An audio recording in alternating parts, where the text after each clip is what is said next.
Hi, my name is Rebecca Berelson, and I was Truckee High School's class of 2014 valedictorian. In my valedictorian speech, I chose to speak about something a bit unusual for that sort of thing. I told of the stresses that accompany ambition, success, and achievement, rather than the usual speech one hears at graduation. The topic of it was unexpected, yet I felt it necessary to identify some of the issues that I faced in high school on my path to becoming valedictorian. And while there's no immediate remedy to any of these issues or any of the stresses I faced that would be plausible within one small school, I believe it important for teachers, parents, and students to be aware of and to perhaps feel inspired to help alleviate some of these stresses by creating a workspace that helps students succeed in a less stressful manner.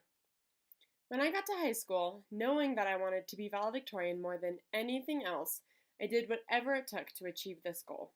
I took all the advanced placement courses I could muster, extra amounts of Sierra College classes, and for good measure was president of a few clubs and played varsity volleyball while I was at it. This earned me distinction and recognition from my teachers and from community members. People saw me as hardworking, mature, precocious, and ambitious. I saw myself lose friends, lose the respect of my peers, and miss out on some of those high school experiences that you end up remembering more than you do the graduation ceremony. Being such an opportunist and so committed to a lofty goal forced me into reclusion, alone, stressed, tired, and scared of the future. I sacrificed my happiness to succeed. As I experienced the pressure to succeed all through high school, and even though this pressure came mostly from myself, I should tell you it knocked me down. And rather than providing me with a sense of purpose and accomplishment like I had always envisioned, it was simply unfulfilling. I know I'm not alone in this. Many students in my graduating class had similar pressures to succeed, whether from themselves, their parents, or even their friends. I now understand to define success so that it doesn't only mean materialism and recognition, something our society fosters, but rather is the embodiment of having love, respect, and meaningful relationships in my life. Most importantly, I have learned to shape my goals and aspirations so that instead of climbing a ladder of achievement, I will attempt to live a happy life where learning is important not for grade's sake, but for its intriguing content, where relationships with loved ones will keep me rooted and sincere, and where the measure of my success is not being the best, but rather being happy. Unfortunately, what I spoke about my speech was based on a revelation I had only after I had already worked long, stressful hours to earn the title of valedictorian, and not something that I learned back as a freshman when it might actually have changed how I went about high school. For me, high school was a big planning session for the rest of my life. I studied hard on tests to get the grade that would look good in Harvard's eyes, and I captained teams and stood as president for clubs so that UC Berkeley would see my commitment to hard work and service.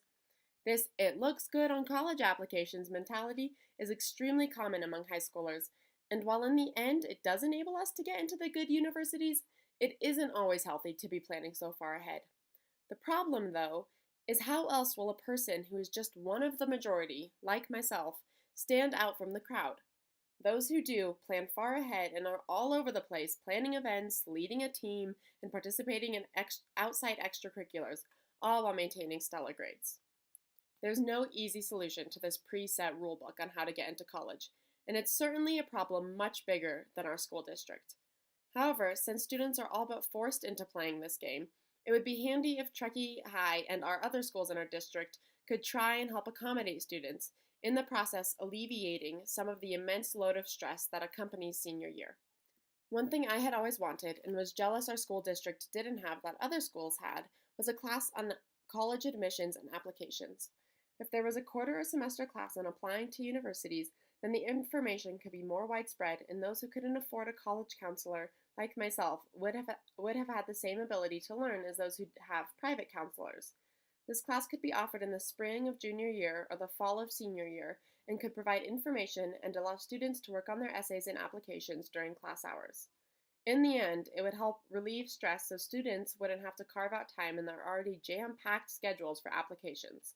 I know that if I had had more support from my teachers and counselors when it came to the high-stress time of college applications, my life probably wouldn't have become so unbalanced, and maybe my valedictorian speech would have been much more traditional and less about the stress and isolation I felt during high school. Finally, something I had the opportunity to do in high school was an internship through Truckee High. My internship was with Sierra Watershed Education Partnerships, a local environmental-based nonprofit, and I learned all about how nonprofits work, how to teach environmentalism, and even how to attend board meetings and contribute to an organization that's doing work I'm really passionate about. Perhaps if this internship idea was more readily available and known to other students, this could be a popular and unique program that high schools in our district could offer. I did 2 classes within the block schedule devoted to the internship, but I think a better alternative would be for students to do it only 1 class period of the day. I'm sure there are many nonprofits and businesses that would be eager to have an extra hand, and the local internship program could become as popular as being a teacher's assistant. Having a class on college applications for upperclassmen and having a more widespread internship program are areas within which I think our schools could thrive. Our schools could have engaging, comprehensive, and profound ways to educate the students, all while making sure the students stay healthy and happy. Public education can be very rewarding to students, teachers, parents, and administrators. If we change the standards within our school and make opportunities and alternative ways of learning more widespread, our school district will be known for producing exceptional and balanced humans who are ready for an education following high school and are prepared for a life as an adult. Thank you.